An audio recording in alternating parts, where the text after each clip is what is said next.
All right, ladies and gentlemen, welcome back to the channel. Guys, today we have a Houston Rockets video. Welcome back to the Houston Rocket Daily channel. If you enjoy this video, be sure to hit that like button, hit that sub button, post Rockets content every single day on this channel.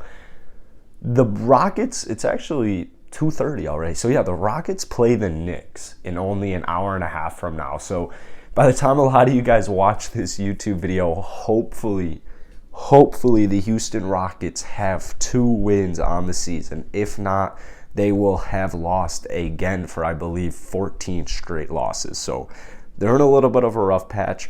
A lot of people are calling for John Wall to play basketball. And I talk about this in certain videos, but I wanted to make a whole video about it. And that's one of the huge reasons I love this channel. I can pick a topic and just rant about it. So thank you guys for watching. Let's try and get this video to like 30 likes. That'd be pretty good for this channel. We're still trying to hit 1,000 subscribers by the end of the year. So if you're not subscribed yet and you like Rockets content, you like this Rockets video, hit that like button.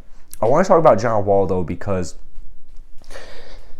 he's getting paid about $44 million this season, $40+ million this season to not play basketball.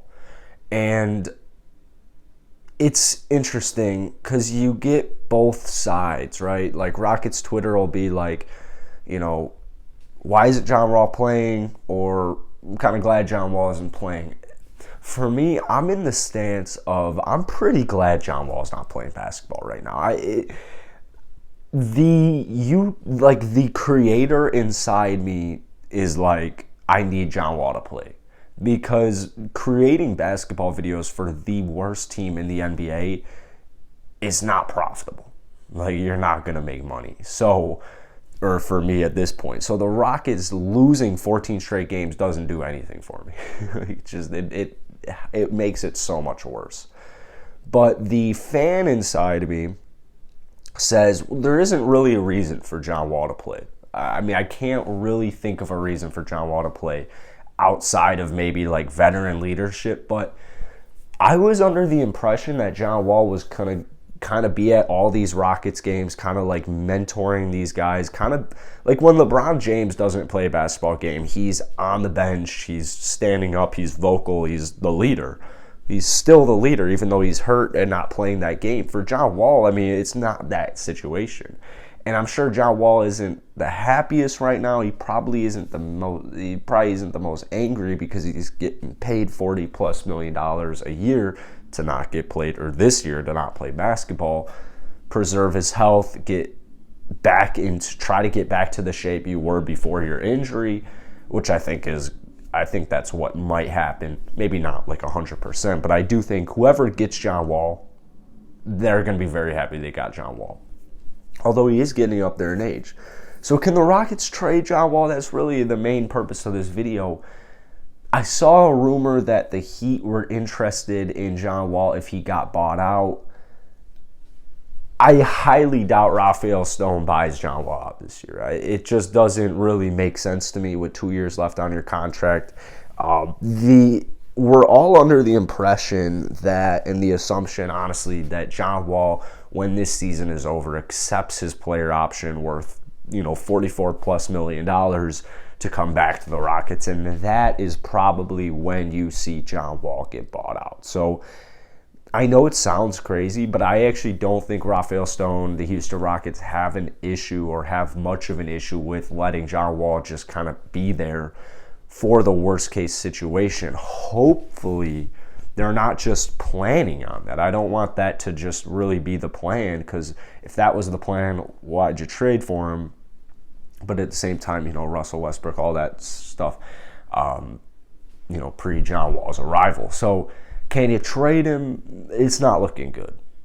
It really is not looking good. You have the Los Angeles Clippers, who, I mean, obviously they're without Kawhi Leonard, but they're still winning games. They're winning enough basketball games. They have Reggie Jackson. They have Eric Bledsoe. And it seems in the games I've seen, they're definitely not bad to the point where Clippers fans are calling for the trade of both of them in the arrival of John Wall. That's not the situation going on.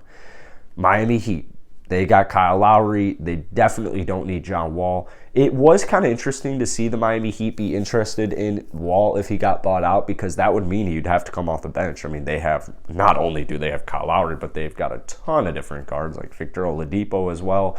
Hopefully he comes back from injury soon. I'm pretty excited to see how he does. But like, John Wall would definitely come off the bench in that situation. But he's getting bought out from the Rockets, so it really, it's really only beneficial. Obviously, there's going to be teams interested in John Wall if he got bought out.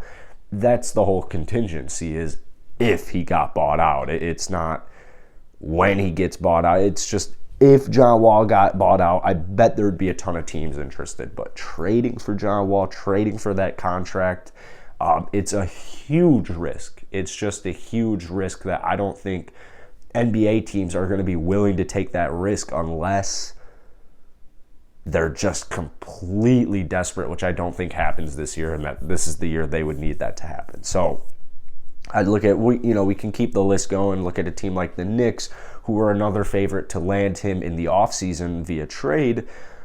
They seem to be just fine with Derrick Rose, Kemba Walker. I know there's issues with Kemba Walker, but it seems Knicks fans, the Knicks team just in general, I think they're fine with Derrick Rose and Kemba Walker. They're not looking to make another upgrade or another huge salary coming in at that guard position. So all of these old possible options are pretty much out the window now. So it puts the Rockets in a tough situation. But really, if you dive into it, the Rockets weren't making the playoffs this year anyways. So if you're not making the playoffs, your record does not matter. It does not matter. In fact, if anything, you do not want to be in NBA purgatory, which is like the 8th to 15th worst team in the NBA. So you're not making the playoffs. You're not a top 16 team in the NBA. You're, in that 14. You're in the lottery, but you're stuck between that 8th pick and that 14th pick in the lottery. That's not where you want to be at all. Trust me, as a Bulls guy, that is not where you want to be.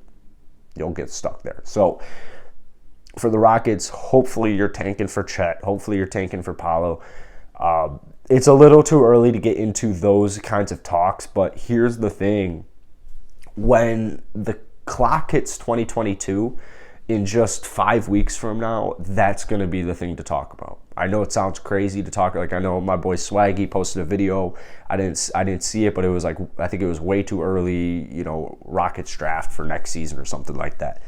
It seems crazy now, but literally 1 month from now, 5 weeks from now, 6 weeks from now, that's going to be what we're all looking forward to outside of individual progression on a night-to-night basis. So, just keep at it. The Rockets will be just fine. Keep in mind, granted, I can't remember the exact stat. I was telling my roommate yesterday. I think the Seattle Supersonics were like 4-29 when they had a second-year KD and a first-year Russell Westbrook back on the Supersonics. So there's always going to be hope. But that's it for today, guys. If you enjoyed it, be sure to hit that like button, hit that sub button. I'll see you guys tomorrow. Actually, probably later today with a Rockets-Knicks recap. Peace.